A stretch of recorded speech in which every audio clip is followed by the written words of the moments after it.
Welcome, everyone, to another edition of Heal the Healer, Mami, Goddaughter edition. In this particular episode, we are going deep, having intimate conversation about church hurt. What is it? How have we experienced it? Some of the traumas that have come from being raised in church. We go deep. It's a very, very intimate session. So go ahead, get your yoga mat, get you some chamomile tea, and sit back and enjoy a very personal session of the Heal the Healer, Mami Goddaughter edition. Alafia, everyone. Welcome to another Heal the Healer, Mommy Goddaughter edition. We are so glad to have you here or watching the rewatch online.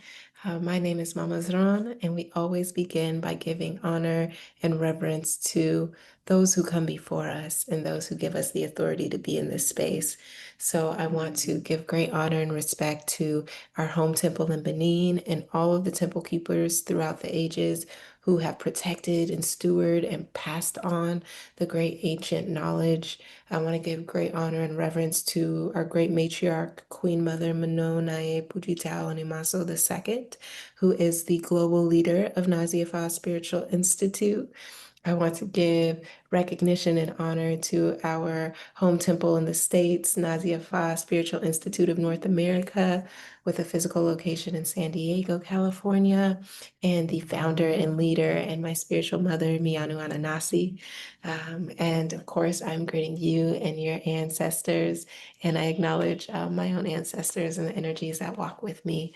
We're so glad to have you on this Sunday, on a Father's Day.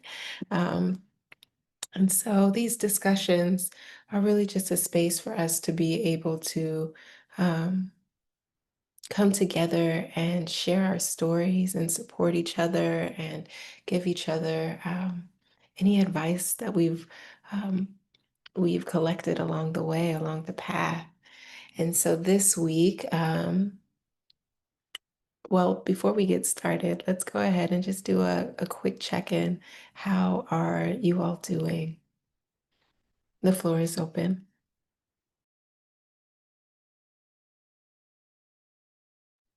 Go. Lafayette, everyone. My name is Agbansi. My check-in, I'm a little bit under the weather, but still pressing through. Um, this fast has been, well, we've been going through a fast, and so I'm purging, and I think it's good, releasing some energy that I needed to release. And I'm happy to be here in this discussion. Love you. Definitely sending you healing energy. I definitely commend you, and I'm always inspired by how you always continue on and you do the best that you can with what you have. So, definitely praying for you and the restoration of your strength. But I'm glad that you're also being able to release all those things that have been keeping you in a lower frequency. Uh, does anybody else want to share how they are doing?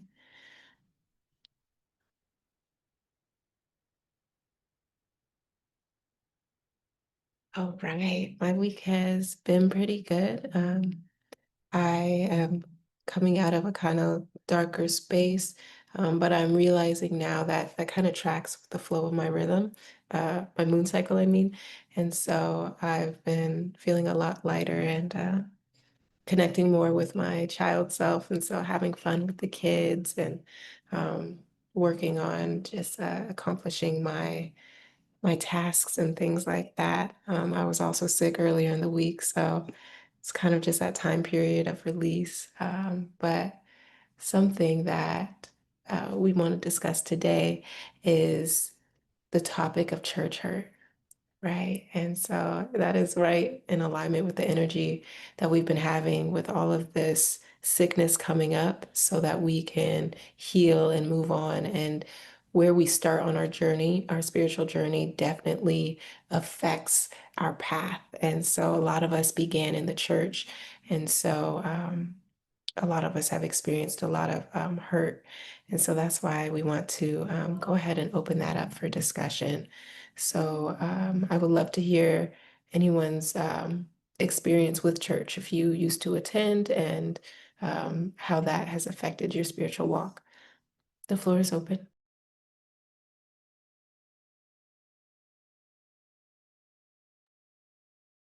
I'll go.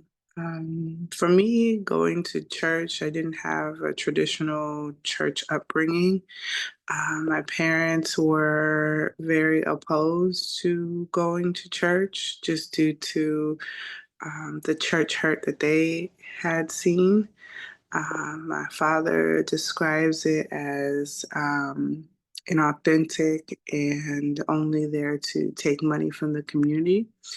And my mother, my grandmother was a Baptist, a very avid Baptist. And in going to that church, my mother experienced that, there was a lot of scandals, a lot of, sexual misconduct, and things like that. And so she shied away from the church because she didn't want to be a part of that. So I grew up not going to church except when I stayed with my grandmother over the weekends, and going to her church.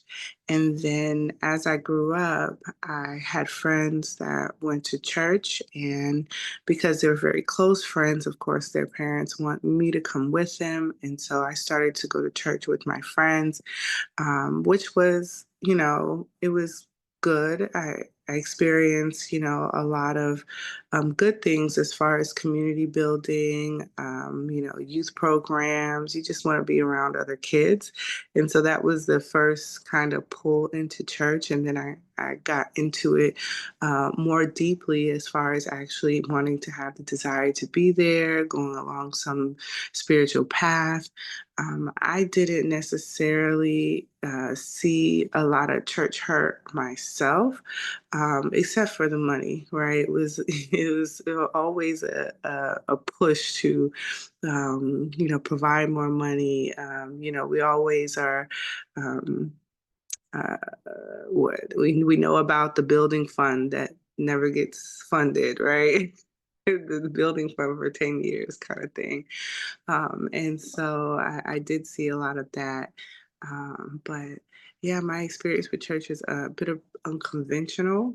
And the church hurt that I know of is like from what my parents went through. We did see scandals around money. I've seen scandals around sexual relationships, gossiping in the church. And so those are the kind of things that I've been exposed to. I see. Alafia, everyone. I'm greeting you, sending hearts out to those who are purging and detoxing during this fast, giving a warm greeting to the host. Thank you for standing in today, and for all of the panelists. Of course, I acknowledge Menonae, Bujubel, and Imaso, sending her my love and my energy via this video. Um, I'm Miano Ananasi, of course. And,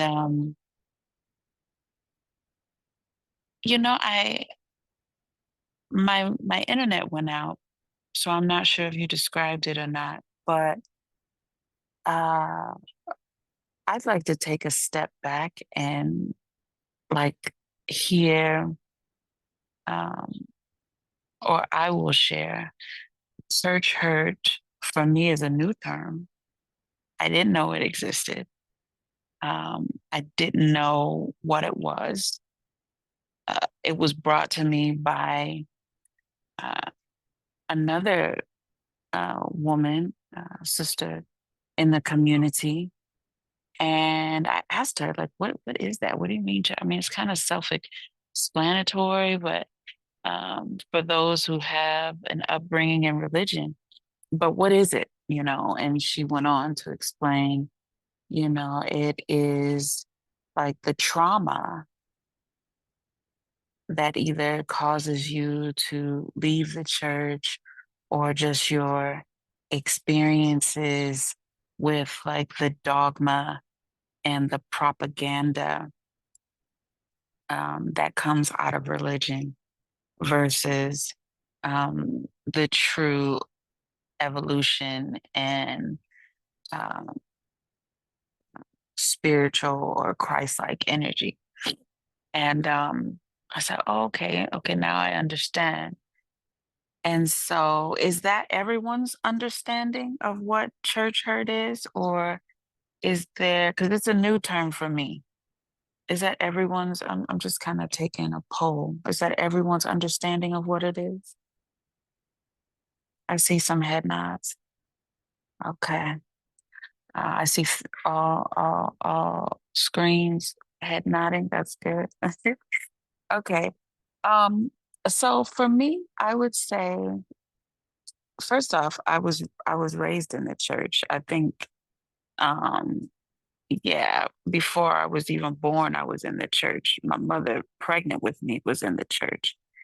My grandmother made sure that uh, from the womb, I would hear the word of God in the pulpit. So I have been uh, in church since before I was even on this earth, right? And so for me, my experience is, is more ebb and flow, meaning up and down. But as far as the hurt part, I have a lot of good experiences from church. It was because I was raised in it. So a lot of my childhood experiences, community experiences, family experiences are all intertwined under um, the umbrella of church because that's what my family did. But to speak specifically about, say, the hurt or the trauma, I say the things I don't. I personally don't know that I had trauma from church.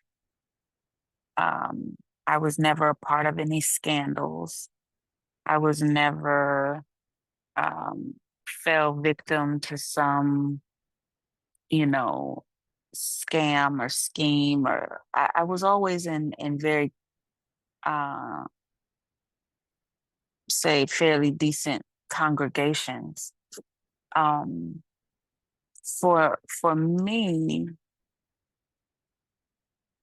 the biggest thing I noticed, and I noticed it early, is how people would portray a certain personality or face inside of church and at church events, but outside of church, they had a different life, sometimes completely opposite of what they were standing for. And so that became my norm because I knew that from a child.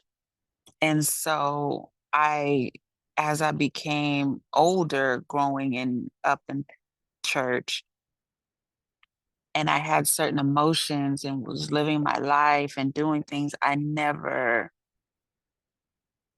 to me, it was normal to just portray a certain face inside of church. You do all the right things, you say all the right things, you are in all the auxiliary groups. And it's like, okay, now I've done what I needed to do for God. Now I can go to the streets and do whatever I want to do. And so, whether it was the usher, the singers, the the musicians, the sometimes even my own family members, I just that was a common thread for me. And I remember that becoming embedded in my psyche as an observation, not necessarily a judgment. I didn't know to judge. I was a kid. It was just an observation for me. And it wasn't until I got older and I started to really embark on my spiritual journey that I realized like that just wasn't right. And when I was doing it, it wasn't right. And so um, that was one thing, right? The two different personalities. And the second thing that caused me to say, be open to other forms of connecting to God, because we all connect to God in a certain way. Even through traditions, you're connecting to the Creator, the Almighty. You're just doing it through a different avenue and not Jesus Christ. Jesus Christ is not your go-to, to get to the Father, so to speak, right? Uh, we do that through ancestors and the deities, in which are all aspects of the Creator, right? And so the second thing for me was the um, loss of power, spiritual power. And again, it could have just been um, the church that I was at. Um, I found that as I grew older, I ended up being at more, not mega churches, but bigger churches. Um, and even though it was a bigger church, the pastor was like an ex football player, so had a lot of money and invested in the sound technology, and we had a nice space and all of those things. Um, long from the wood floors, right, of some of my earlier churches in my childhood. But the earlier churches, those wood floors sounded real good when you come to praise and worship, you know. Um, but it was the loss of power, um, meaning I didn't feel the spirit, so to speak. I didn't feel the chills. I didn't, people weren't being healed. There were no phenomena that were happening. And these were things from my childhood I was used to and accustomed to. So I would go to different churches and I didn't experience it. And so there was just like a void. I'm just like, the more we change our music from the soul hymns or the gospels and go more contemporary, um, the less power we had, the more we would leave from the wooden floors to sometimes the corporate spaces. It seems like with every adjustment, um, more power, more spiritual power was lost. And so to me, I wasn't interested. I could hear a good lecture anywhere, you know. And after a while, I began to look at the pastors like lecturers. They would just give lectures. They were good motivational speakers. Um, a good sermon in church was just like listening to Les Brown. And oh, and behold, the evolution of it today, as a motivational speaker, your biggest circuit is the church circuit. I didn't know that, but that's the truth. A lot of motivational speakers, they get paid by churches to come and guest speak. Um, but back, over a decade ago, I had already noticed that, and um, it wasn't anything I was interested in. I was a seeker of power and connection to spirit. And so for me, those two things were the the the observations that led me to be open to looking for connection with God in other ways because I was a seeker of power, like of spiritual connection. So that would be my experience. That's what I would offer. Alafia, alafia, alafia.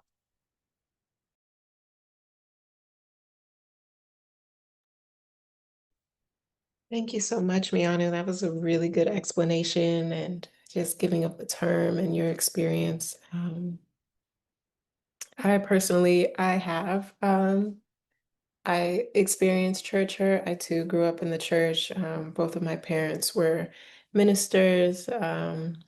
But like you had said, Miano, I kind of had an ebb and flow because during my childhood, my mom became ill, and so we wouldn't go out to church, but still Christianity, reading the Bible, things like that were still a focal point of my life. So I attended church regularly in my younger years, like before I turned, let's say up until maybe around 12. And I did experience a pastor who um, was very financially manipulative. And my family ended up homeless as a result, actually. And lots of things at play there. But so I do have a wound around like authority and being taken advantage of, which is hard, but it also has helped me to be more critical in like a good way of just being very aware and asking questions and observing of the way that people in power move. And so as a child, I don't know if I really understood what was going on fully because I was always just very empathetic and I could understand the perspectives of everyone in the situation. But it did hurt. And I went to a Christian college as well. And so I have friends now who have actually been in therapy for religious trauma from the things that they experienced and things like that. And so I hold the belief that everything that we go through happens to shape us and give us the skills for our destiny. And so I have like I don't have a super negative like outlook on those experiences because they shape me to be who I am today. Um, but it does make me weary of I guess just like when people are going through the motions. Like yeah, I think that it can be easy when you are in certain religious settings and you get given certain rules for you to fulfill those rules, but it be disconnected from what's going on inside. And that's one of the things that kind of pushed me out of Christianity was just I didn't believe that like Jesus was the only way to God. I always, since I was a child, I would just be in Sunday school like, but what about people who, like live in the Amazon and they've never heard of Jesus, but they're really good people and they take care of and help everyone, like they would go to hell? That doesn't make sense. Like they're doing all the right things. And there was never a real answer to that. And so I always look at the fruits that people bear from whatever their belief system is. I think that's really telling. And so I have met Christians who bear really amazing fruit. And then I've also met Christians who have done a lot of harm, and that's everywhere. Mianu always talks about how spirituality is a tool, and it's about the wielder of that tool. A knife can be used for cooking, or it could also be used to harm. And so I think that my experience within church has really showed me that. Um, Angel, did you have anything that you wanted to contribute to this part of the discussion? Hi, girl. Um, I didn't have, I don't have experience like that. I didn't grow up in church. So, I probably don't have a whole lot to contribute to those things. But I did find church later on in life, and there were some things that I didn't quite respect, seeing things like the two-sidedness and those aspects.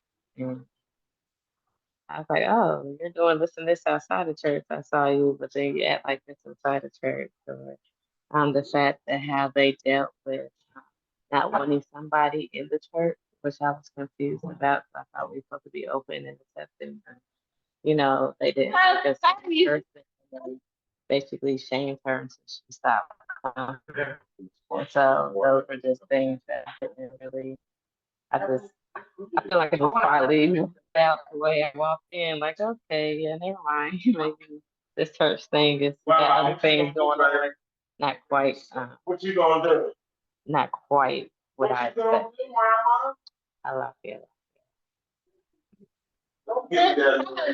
Thank you so much for sharing that perspective. I always found it very interesting, people who weren't necessarily raised into the church, and then their experience later in life in church. And so thank you for sharing that perspective.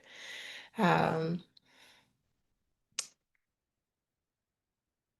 Akbasi, you had talked about how, your parents didn't necessarily attend church, but there was something that like pulled you to wanting to be involved in your friends going and things like that. Um, Beyond was for you to start to go, kind of regularly. I'm sure there was something beyond just your friends. Was there? Yeah. So what was that part of church that kind of drew you in? Go. Yeah, for me, there was the experience, not on a consistent basis, but when I was younger, the experience of going to church with my grandmother. And I think that going back to church as like maybe a teenager, yeah, there was a community pull, um, but I think that it made me feel like I'm reconnecting with something that she wanted to do, reconnecting with, some of the teachings that she had provided me long ago. And for me, as I continue to grow, I did see a spiritual connection, and that was growing a relationship, with God, that was growing outside of like the youth programs and the what do you call it? The mingling and finding a friend and meeting new people. Like outside of that, there was what I thought was a spiritual connection as I was growing and developing in my own spirituality.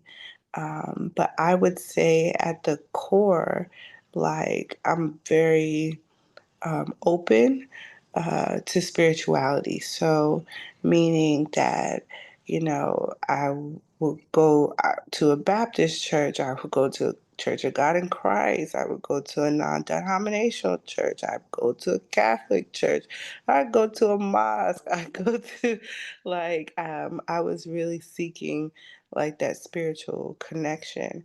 And what really kind of pulled me out, like I went to church from, let's say, high school all the way up into my mid 20s. Um, and so I didn't experience like firsthand a lot of the church hurt. Outside of, there was just so many discrepancies. I did see like the two face, right? You're one way in church and you're one way out of church. And I think that was like, as Miano mentioned, that was like an almost acceptable thing. Like everybody was like that. Um, and when you think of it, it's kind of like, then really how deep is your spiritual connection, or the idea that you just have to, repent and things will be okay. It's like, oh, I could just do whatever I want. That was kind of disingenuous.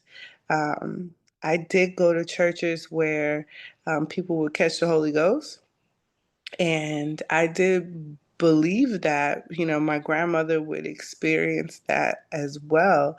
But there came a point where it was like they were catching the Holy Ghost to get people excited so that they could pay their tithes or they could give their offerings. And I thought that that was like, you could tell that there was a fakeness in it. So after a while, that spiritual connection or that relationship with God that I was building was more easily built at home by myself, prayer, reading, research. And that's one thing that my father always like instilled in me. He's like, what he says, like, church is not in a building, like it's within you. You can go to church if you want to, but you don't have to go to church to have a connection with God. That was always something that like I stood by as a core value. And so as I begin to like go deeper in my connection, as I begin to say, okay, like I don't need the community of the church.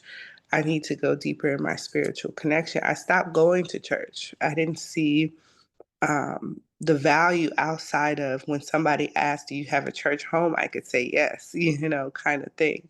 And so I didn't see the value. So I was, one that had my spiritual connection at home, reading, researching, praying. And the more I did that, and how, like, what do they say, spiritually fluid I was, it was like, okay, well, these stories or these lessons are the same in Indian culture, is the same in Asian culture, is the same in Native American culture, is the same in, all these different cultures around the world have the same characters or similar characters, the same lessons, the same, trinities. Like it was just like, okay, then maybe there's some vein of truth that's more universal, that's more not just a Christian thing.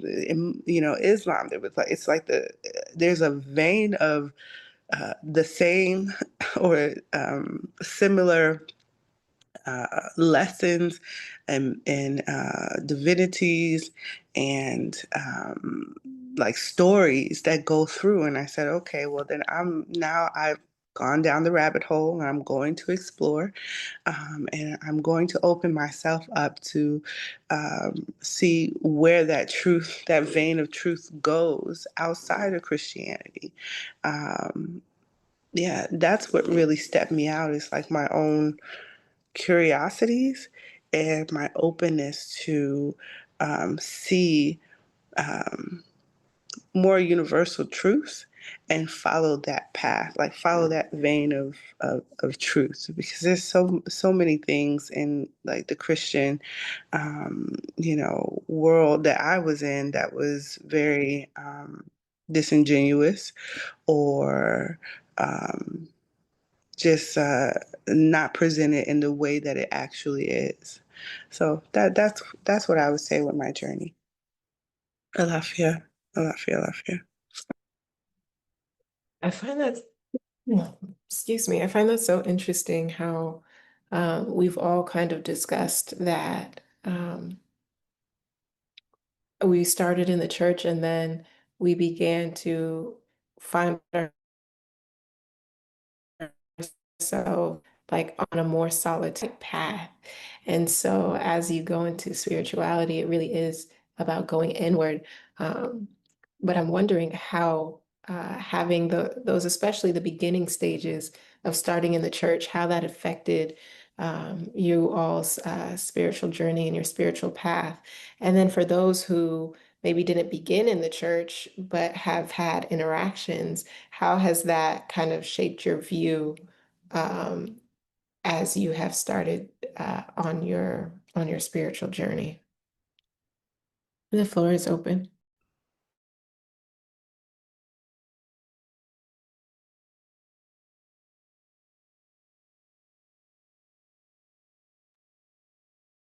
I'll go. Um, I'll go first and then I'll probably go last too. So me going first, I'm going first as a honest seeker, as a spiritual person, just kind of like my uh endeavor. And then last I'll go in a different form, right? I'll speak in a different form.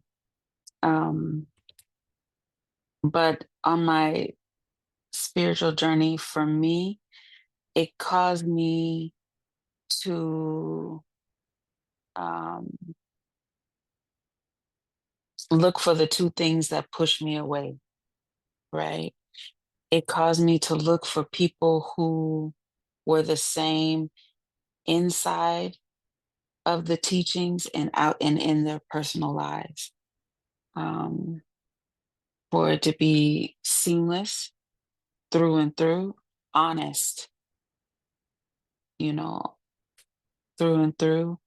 And then also it caused me, meaning, you know, if um, it's supposed to be, uh, if you're teaching this in the pulpit, are you living that way? Are you living kind? Are you living whatever you're teaching, right?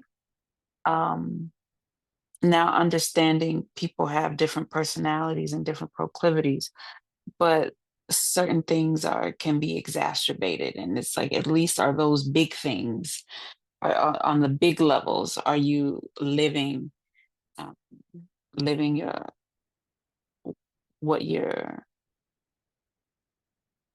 teaching.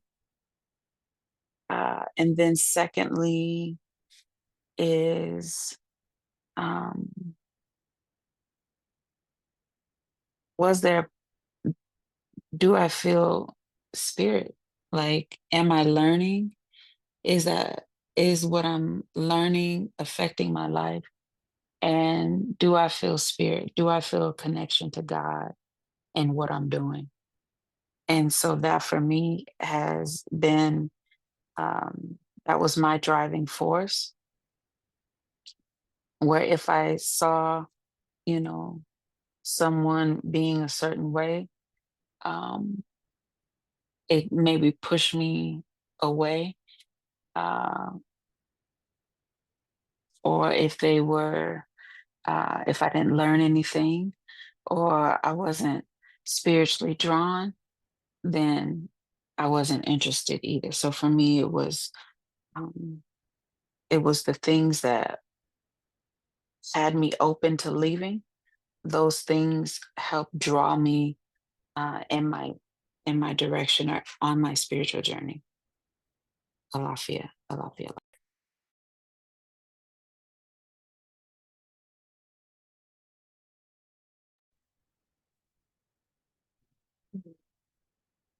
That's really good. I think similarly for me, I am really big on, like I had mentioned, the fruits. And so seeing, um, like another analogy I like to make is like all the different religions are like car keys.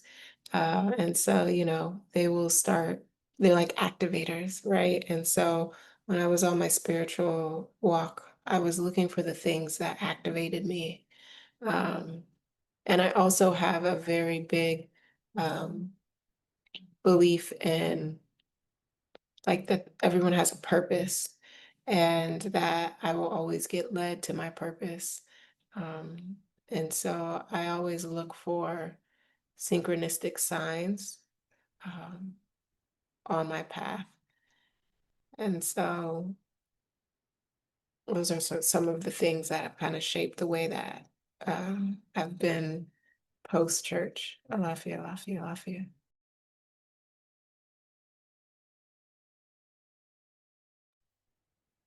Go, go, go. I would also say that it's a bit similar that I would, look for the things that push me away. I think for me, it's about learning and growing. So if I'm in a space where I'm just um, there, or I'm just following, or there's like these strict dogmas that don't really allow for curiosity or for openness or growth. Those are spaces that I usually don't want to be in. I usually am like very like independent. And so because I don't want my draw to spirituality to be based on anybody else, like earlier I said like, oh, my friends went, so I went, community was important, and I think community is important to your life, but on your spiritual journey, it's you. It's specific to you, and so if I don't have that internal motivation, if I'm not feeling like I'm growing or my spirit is being fed, um, I don't. I look for those things in the spiritual, like leaders or the path that I'm on. I look for that. I still find that the spiritual journey is a very personal one. So at some point, I've really internalized this whole like thing that my father said about like God not being in like a building, but being with you, like being in nature, being like, something that you can connect to because you're a human being. And so I also look for, do I see that connection with myself, with nature, with God, right? And so that's some of the things that I look for. I am triggered by it's funny, triggered by their triggers. And so I also look for like the money. Like, are you doing what you're saying you're doing with the money? Are you like, is this really an honest pursuit?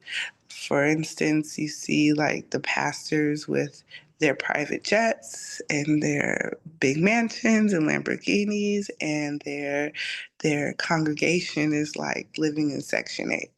Like you see them struggling every month to pay their 10% tithes, and it's only enriching one person in the church. I look for that.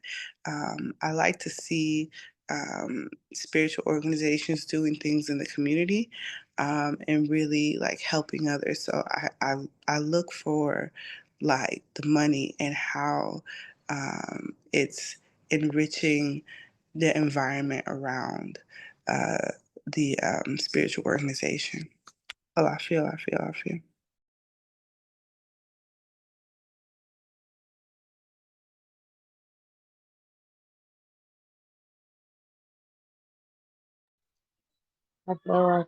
so. Um, yeah, I feel about you pretty much summed it up for me. So that was a great insight. I kind of have similar thing about that, about just where's the money going, that I'm stubborn. So I don't feel like no one should tell me how to connect with God. So I just always kind of been like that. And the church, I think that's where I differed too, where it was so much of when I was younger. Oh, you don't pray right. You have to learn how to pray. And I'm like, I thought it was supposed to be a conversation between me and my father. Like, what do I have to learn clearly about that? And why is it not right if I'm doing it from my heart? You know, just that whole aspect of the right and wrong. But it kind of did leave a stigma on me about prayer, just what that is and what it looks like. I don't know. Just as a kid, it was like one more thing to learn how to do, you know. And I just thought, well, I thought that was supposed to be the easy thing. I thought connecting and, you know, if I really feel like that and saying those, you know, saying how I feel would be enough. So I think I do have somewhat of a trigger to where when it comes to prayer, I I kind of freeze up. I'm like, oh my God, I'm around people and they might be judging how I choose to connect with God. Um, so that's, I don't know, that's kind of something I'm still dealing with and working through. Um, but I never, even when they said that though, they never actually taught me how to do it either. Um, I don't know. I've made it up in my mind. I'm gonna do it my way and do it how I feel is right. You know, and one day I'll meet him and he'll tell me if it was right or wrong. I guess. Um, but my sentiments, but those are kind of my figures and what I had going on just with my experience. I lost it. I lost it.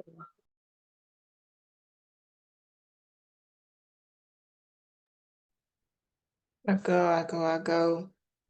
I think another way that I've been kind of affected on my spiritual journey is questioning like how I know something to be true, right? Because there's a lot in that we're taught, and even things that are taught in the church that will contradict what's actually in the Bible. And then the Bible itself, especially once I went to school, going to a Christian college and having to take classes, like biblical classes, and I studied cultural anthropology and just learning that there's so many different interpretations. And then,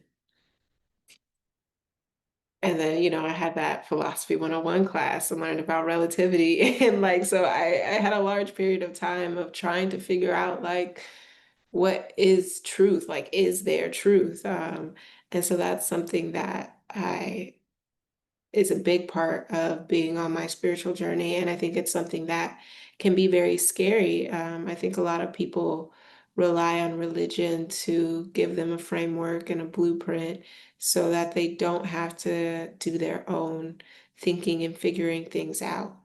And they kind of always have like a cop out of being able to be like, oh, well, I was doing what I was told. This is what I was taught. So, it takes off some blame. And I mean, there are some people who might really not know, but I think that as human beings who are both animal and spirit, we do have a connection to truth, right? I do also believe that, it's a muscle like any other muscle. So if you're not working it, then it can atrophy and not be as strong. But I feel like there's always just this nagging voice that won't allow you to stop until you get to the root, or at least that's what the experience has been for me.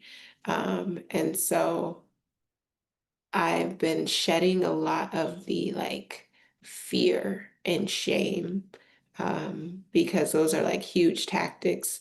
And a lot of reason why people are in church, are in Christianity is the fear of going to hell. And so that's something that has kind of affected as I've been on my own spiritual journey of like, am I doing what I'm supposed to do? Am I following these rules?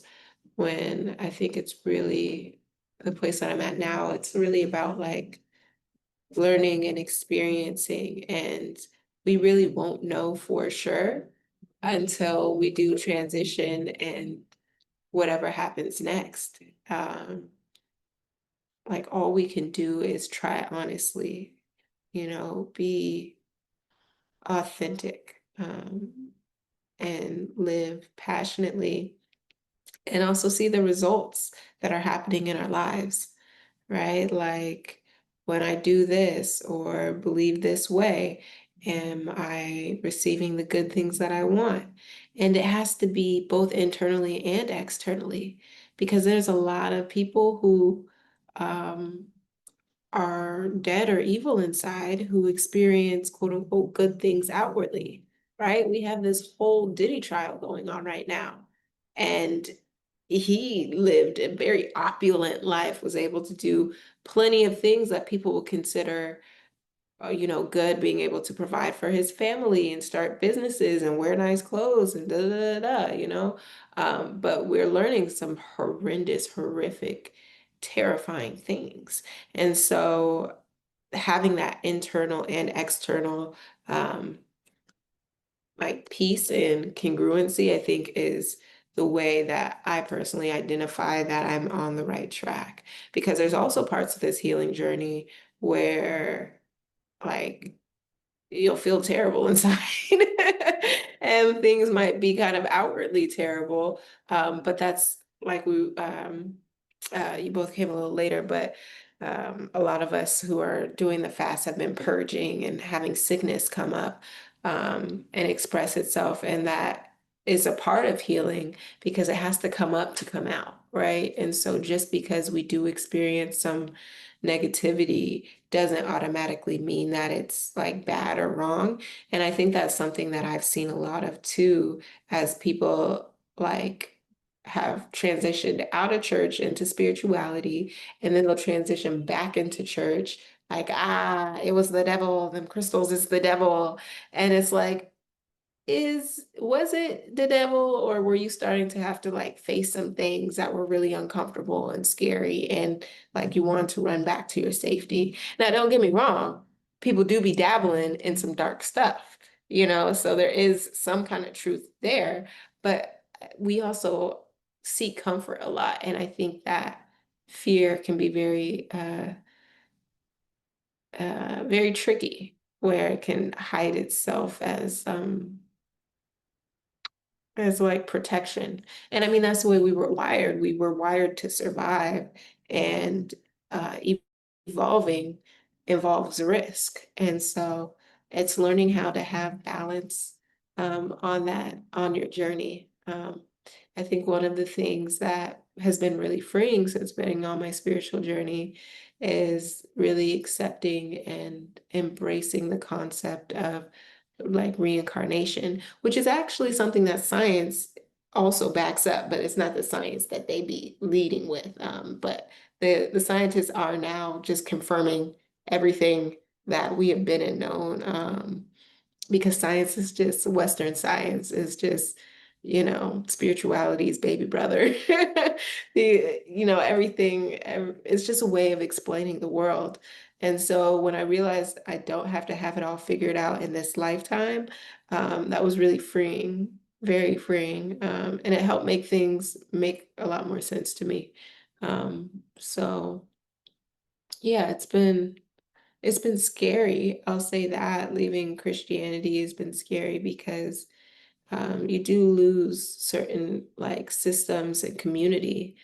Um, it's like when you fall on hard times, if you have a strong church community, then you have people who will help support you, places that you might be able to stay or, get resources. But there's a lot of times where those resources are dependent on you believing the same thing or you acting the way they want you to act and not truly in the spirit of Christ of just like helping because someone's in need. And so that is kind of scary. But it's also scary staying in a place that you know is not for you. I go. Um, Good afternoon. Greetings to you.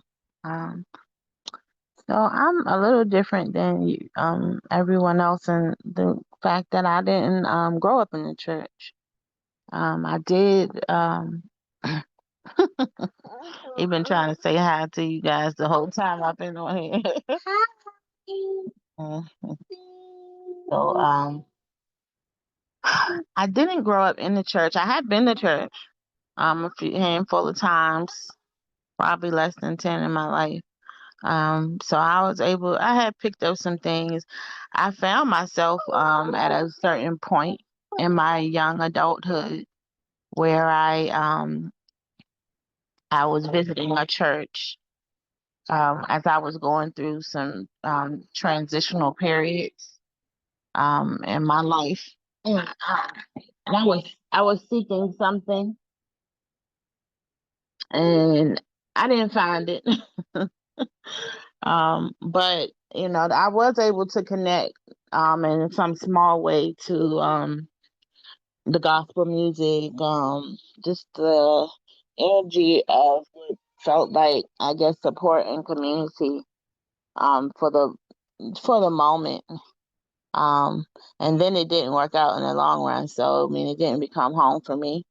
Having grown up in an environment where I was exposed to African spirituality from an early age, it did open some doorways for me for my understanding later on, even though that's not the path that I chose to go down, of that of which I was raised around, because to me it was much like the church, that particular environment. Sorry. Um, I, as a person who grew up and I went to African centered schools while growing up as well. I can say that I had a knowledge, I guess, early on of Christianity and the role that it played in its early stages for the Africans that were brought over and enslaved. And I think just with that understanding for me, it was something that I just couldn't align with, because it wasn't home. Um, at a certain point, I didn't know where home was, and I was willing to explore, different environments to try to figure it out. And when I did try that avenue again, it didn't work for me as well at that point either. I can understand why, growing up in that faith and having it, indoctrinated into your system and your brain, into your being, that it would feel like it was the only option for people until they, would come into a place of knowing better, because of the I guess I'll call it the science behind, how it's developed, and how, there are people out there and they're pulling folks in.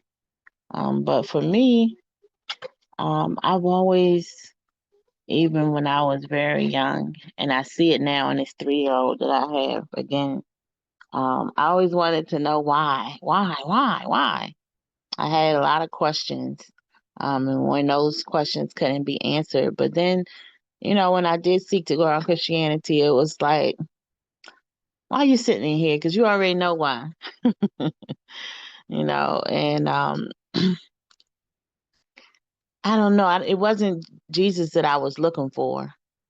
I caught myself going to a non-denominational church where I thought at that point the non-denominational meant that they just focus on God and not Jesus. I learned later on that just meant, that it's not, Baptist versus Presby versus whatever.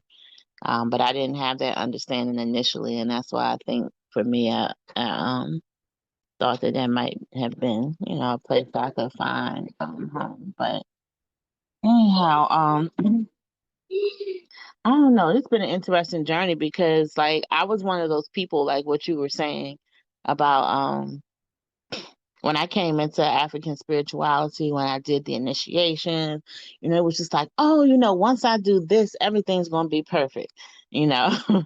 And it wasn't, and I quickly learned, that self work is unavoidable. You got to put that time in, you have to put that effort in. Um, you got to put that time, that effort, the intention, and you have to be consistent with it. And learning that, and it's a continual process of working to master that, I guess, for the rest of our lives. And just to piggyback on what you were also saying, the the doing the work, and just the trusting, and how we want to do our best. We hope we're doing our best if we're doing the work. And nobody truly knows until the time comes of where we're going to go and who we have to answer to. But what feels right in your spirit. And so I do believe that I'm on the path. It's a constant reminder every day's work to stay on the path. I have had a lot of roller coaster type experiences in my life. Just dealing with my dealings with family, friends, myself, facing myself, and the challenges that and things that I have to work through in my own spirit. And it's been a real journey. And for me, I just really hope to get something right, because I don't know, like, what you all's position is on reincarnation and stuff. I make a joke about it sometimes, but I think I really mean it. Like, I want to get something right because I don't want to come back here. Let me be on the other side and do whatever works, if that I can do to help to further my family. This over here, but this experience it could be rough. It's been rough. It's been hard. It's been hard. And I'm working on trying to find the joy and to remember the peace and to be peaceful and all of that while I'm experiencing it. To go into the fast part, I tried the fast this week. I put my intention, I set my goal. It was difficult though. The first day was really it was somewhat simple to me, but I found that and that was the first day that I started having dizzy spells. I was dizzy. I lost my balance a couple of times, and I had to figure out um, how to make sure that I was getting in something in order to for my nutrition levels to be able to be where they were at. Day two, I figured out that I was reminded about my health conditions that I have, and that some of them may not allow me to do it the way that it's being done with the temple. Um, for one, I'm not supposed to. I remember that I'm not even supposed to drink juice. I'm not supposed to have a lot of fruit. I'm a pre-diabetic, and my doctor has kind of had advised me some months ago to not do certain things and activities. So I had to really take a step back and look at what I can do, how I can do it in a way that's conducive to my diet. I made some adjustments, and it was still hard because I was still having the dizzy spells. I started feeling nauseous every time I ate or drank anything. Um, and was reminded again that I need to be cleansing. I need to do some kind of fast. I just had to figure out like what works for me. And then I realized that some of it is probably due to the medication that I'm on. It was a process. I really spent some time trying to figure this out. And I think I basically have come to a point of realizing that I just need to stick to vegetables or like juicing of vegetables. I need to leave the fruit out. I can do water. I have to include some kind of protein though. Um, so I was looking at I added protein powder, like a plant-based protein powder to my drink, and I'm still navigating it. I'm not completely unresolved at how to do it. Hopefully, I figure it out before it's over. Um, and I had to keep remembering that, oh, you can eat in the evening. You're not fasting 24 hours a day. Because I wasn't eating in the evening either. I was just like all over the place with it, trying to keep up. But um, it has. I'm not really sure how it made me feel in general in terms of more mental space or clarity, because I mentioned last week that I have a lot of quiet time and I'm always constantly thinking. I bring myself from A all the way to Z within my thought process about things on a general basis. So I mean that continued to be the case.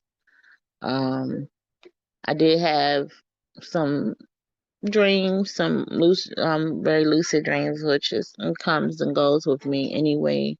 So I'm not really sure. It was just my first week. I started late, so I'm gonna continue to navigate it the best way that I can due to my medical need. I don't know, and I only spoke to that because I heard you say it, and I was like, oh, so I'm not the only one that had some challenges or maybe beginning to feel sick and stuff. Um, I got to figure out how to get more fiber in because it locked me up a little bit. I don't know if you have any suggestion. I mean, I'm doing what I've thought of, and the things that I'm thinking of aren't even working. I'm feeling pretty uncomfortable, like right now, even trying to figure out how to navigate that part of it. Um, I don't want to give up on it, and I won't give up on it, but I'll just figure out how it needs to be done, even if that's just like doing salads or something, as opposed to just the liquid part of it. I don't know, but I have to do whatever is going to be conducive for my health situation. Um, Lafayette. I go. That's so good to hear. You said so many good things. I love that you um are like doing the work, it's like um we try to kind of escape it, but there's no escaping it. Like the work has to be done. You got to pay the piper at some point. Um, and I think reframing and realizing that that doesn't have to be like a bad thing. I think coming from the West, we have this experience with like extreme debt. We live in extremes. And so, like, the response to extreme will be another extreme. And so sometimes we have a lot of fear around doing certain things when it doesn't have to be that way. Like when you take the pressure off, and it's like, honestly, what life boils down to, I have figured out the meaning of life. Okay. I'll let y'all in on it. I'm just messing, but it's like you really just do stuff and then you die. Like it really boils down to just like doing stuff. But of course there's layers to that. But when you really think about like you just like have actions and then something will happen and then you do something and then something will happen that can help it like take off some of that pressure. Um, and I think it's really interesting, especially for both of you, because you didn't grow up in the church. You had little dabblings with it. But I'm wondering, like, how it's been or when you kind of, because, you know, especially growing up in the West, there's more than just like the church that you have to break free from, right? There's like Western society, like norms and cultures and things like that. And one of the things that's not really in our general culture is like pilgrimage. And most other like indigenous cultures and religions have like a pilgrimage that people go on. And so I'm wondering how you guys kind of found yourself in a pilgrimage or like breaking through and trying to be free. Like, how did you um, end up going against the grain? Um, did it start in your childhood, or was there an experience that you had where you were like, yeah, this ain't it? The floor is open.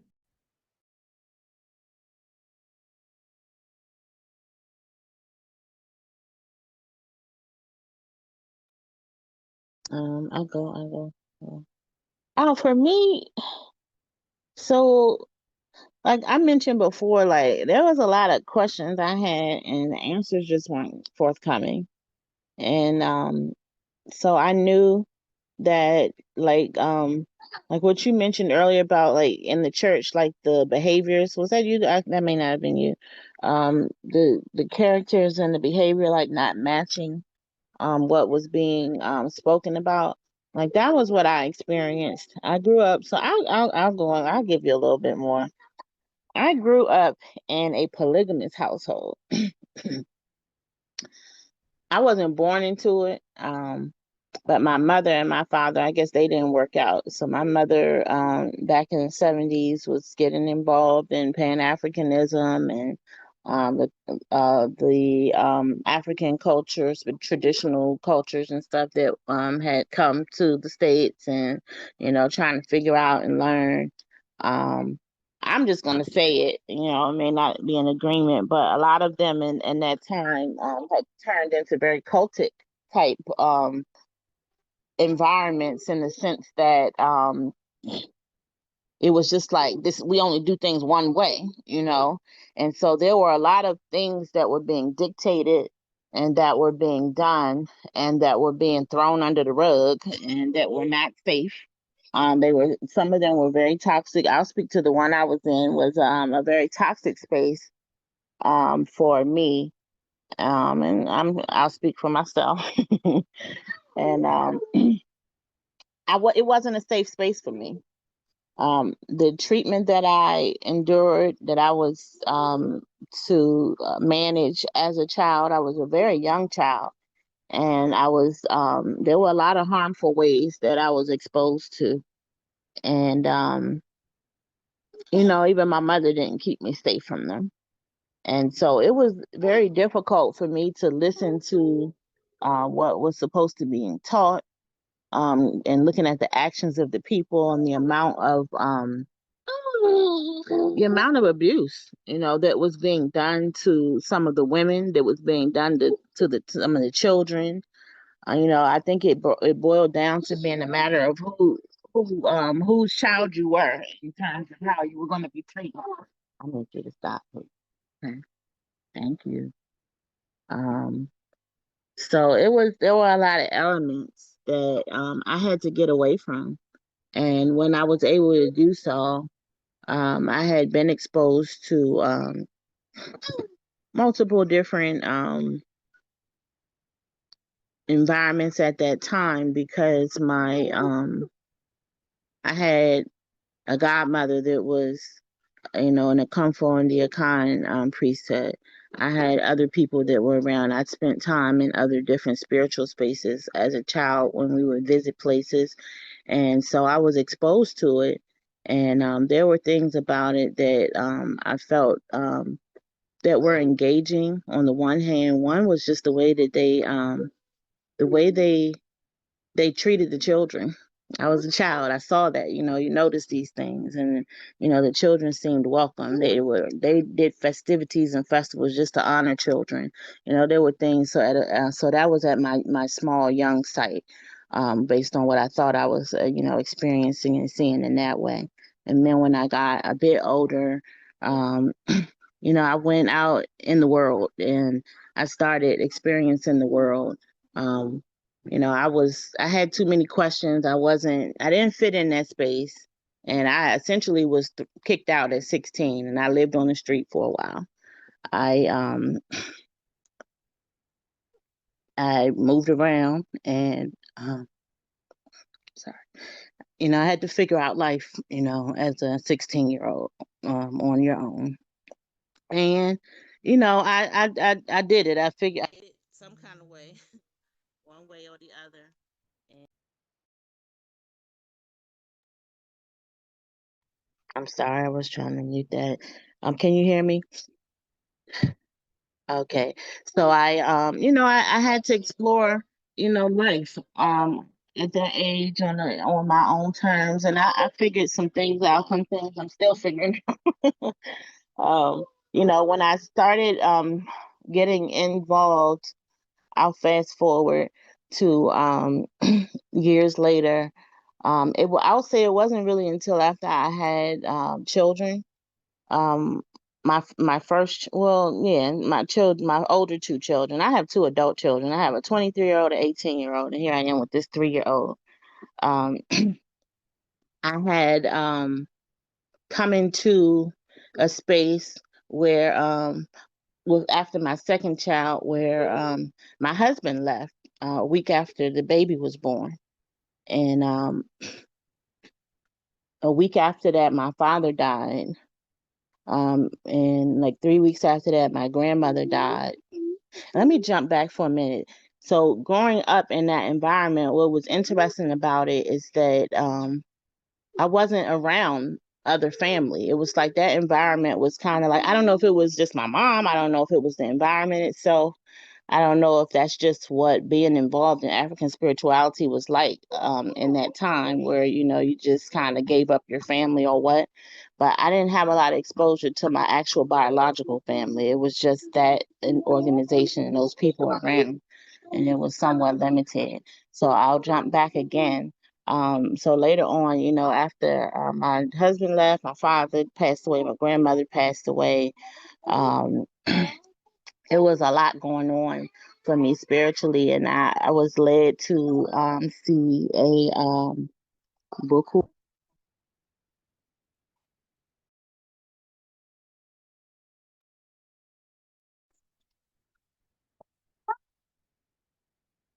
Sorry, you got to calm down, babe.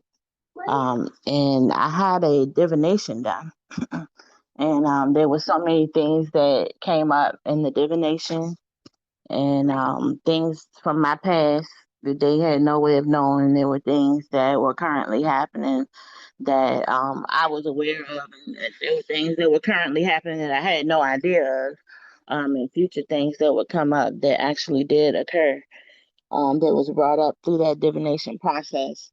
And I don't know, I think for me, it kind of just brought everything to full circle, because the exploration that I had done and everything else that was going on and that I was trying to figure out, I don't know, it just seemed like such a simplified process of knowing what was going on and how to reflect what needed to happen and how to resolve things in your life. And the divination, it really just it opened up an awareness for me, an aspect of African traditional practice that I had not engaged in. Um,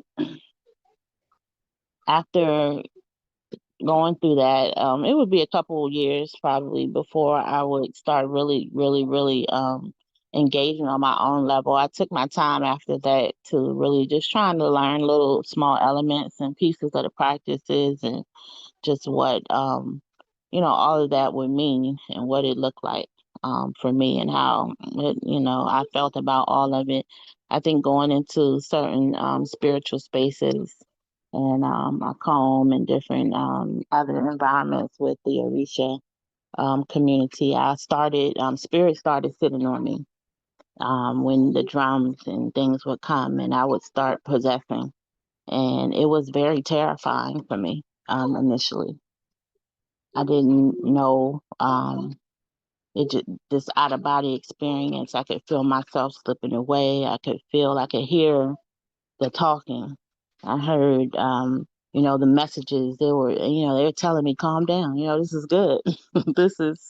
You're okay. You're in good space. Good company. This is, what it's supposed to be, for you. And it took me a while to accept that. I would dibble and dabble, I guess, with staying away and then coming back and staying away because it was scary a little bit because it's not something I had ever experienced before. Eventually, I would go into I was eventually called into to going into initiation and training for myself. I fought it initially for a while, and then I got to a point where things were going on with my children, and one of my children was being called to initiate. My daughter, there was a lot going on with her, and I essentially did it because I had been called, and then I had been told that, I could do it for her, um, and that it was going to save her life because she was going down a path that was not going to be, it may not be safe. And so I did it.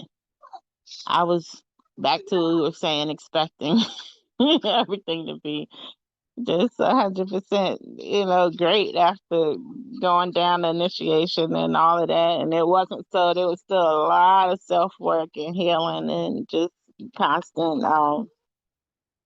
things that had to be done to, even just uphold the shrines and, all of that. And so, it's a daily process.